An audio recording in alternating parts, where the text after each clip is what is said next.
You answer every call. You reply to every text. You show up every time someone needs you. You cancel your own plans to accommodate theirs. You rearrange your life like furniture, moving everything around so other people feel comfortable.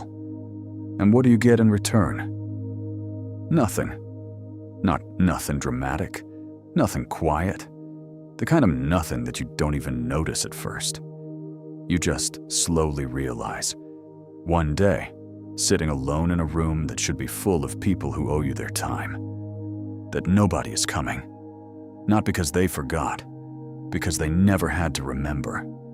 You were always just there, available, reliable, predictable, and because of that, invisible.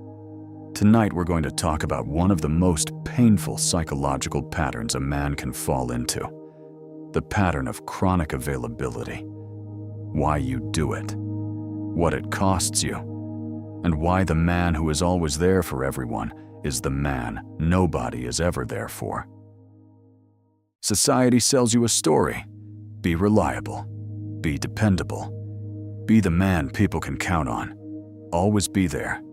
Never let anyone down. Put others first. And so you do.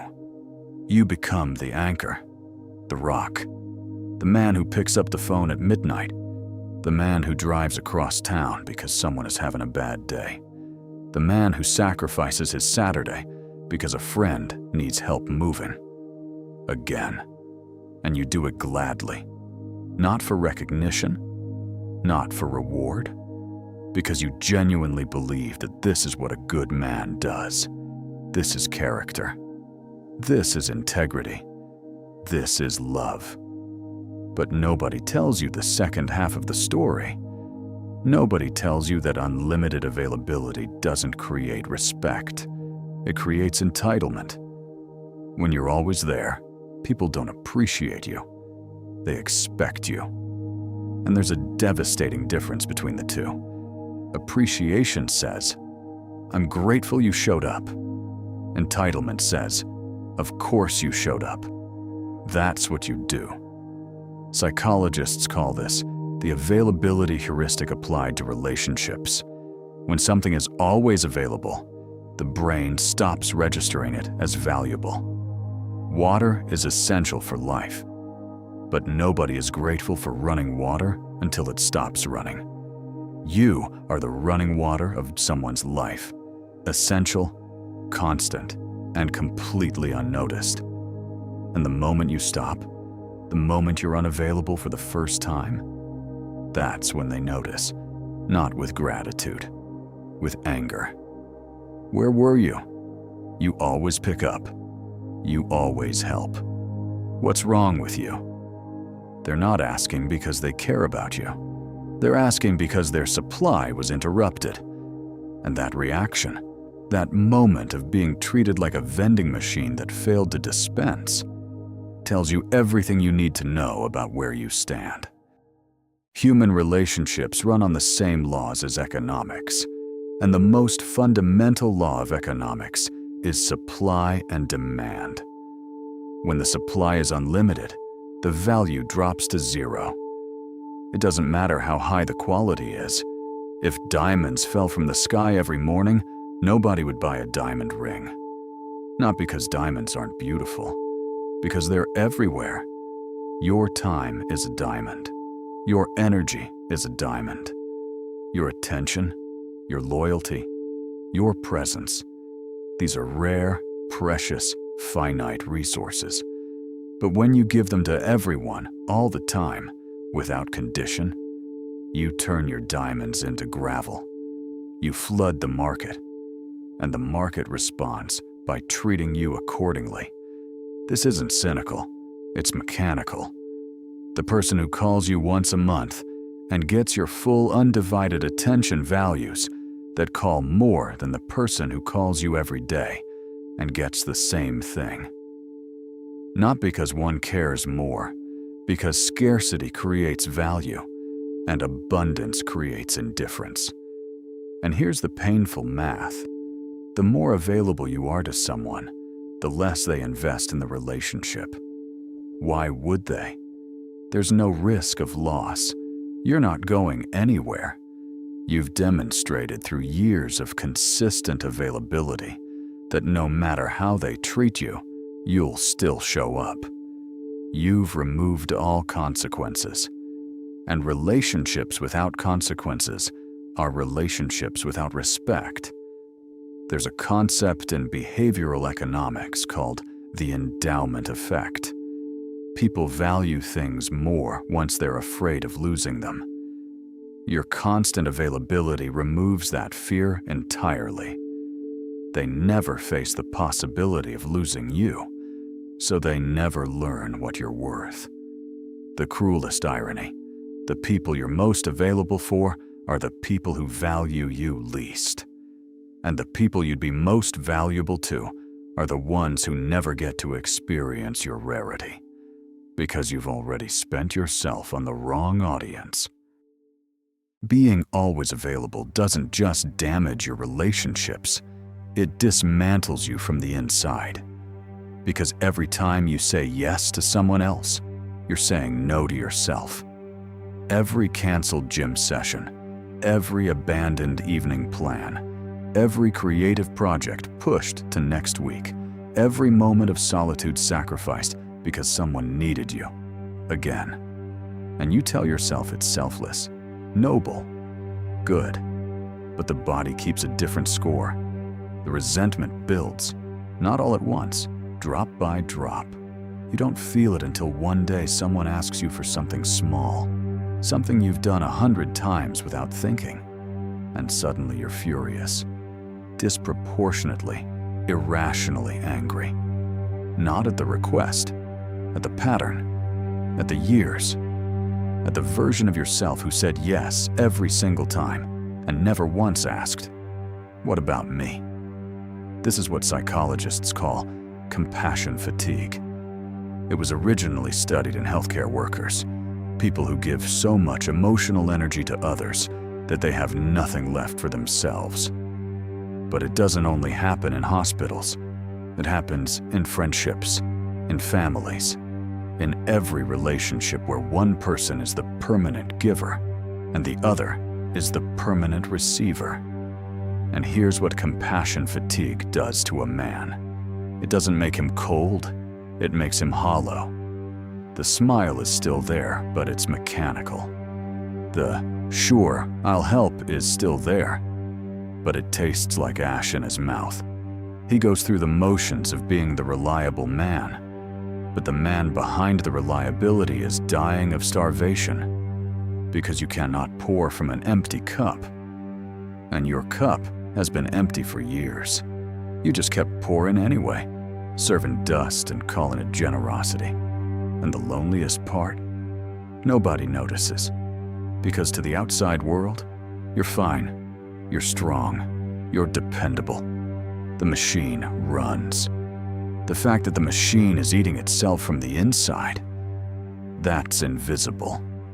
Because you were trained to make your suffering invisible. That was the first lesson, remember? Be strong. Don't complain. Just keep showing up. The cure is simple. The execution is brutal. You have to withdraw. Not disappear. Not punish. Withdraw. Pull back your availability to a level that matches what you receive. Not as a game. Not as manipulation. As balance. And the moment you do, something fascinating happens. The people in your life sort themselves into two categories instantly. Category 1, the people who notice your absence and reach toward you. They text, they call. They say, "Hey, I haven't heard from you. Are you okay?"